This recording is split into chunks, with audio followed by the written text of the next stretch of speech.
2009 we met, and we decided that all of the activities that we had been involved with together for all of those years, that was substance for a proposal and a nomination for a Max-Planck-Prize. Exactly. Yeah, because over the years in Malawi, we had started to, to make connections sort of between, environment, organisms, climate, and how all this is reflected in the bones themselves of these organisms, right? I mean, that because we only have bone and teeth in the fossil record, and I think that was the approach, sort of, to go onto the microscopic level.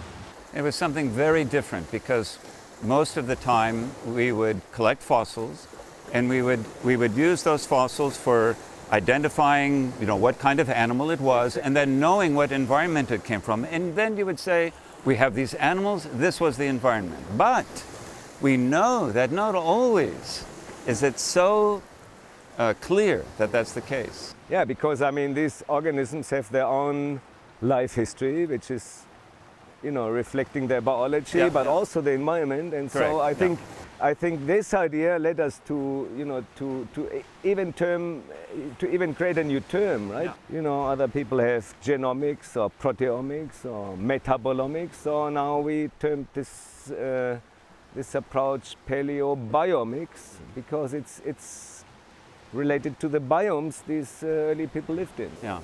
So, for instance, here on the shore of Lake Malawi, it's the rainy season. It's not raining right now, but we can see thunderstorms in the distance.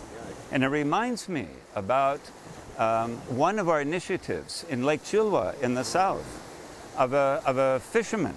Oh yeah, fisherman, like the fisherman on the lake. Yeah.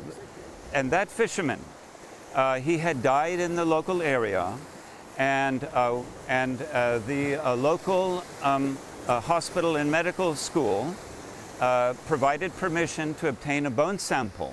And that bone sample was able to tell us something about the rainfall during his life while he was growing up as a child. We actually saw the rainfall record in his bone.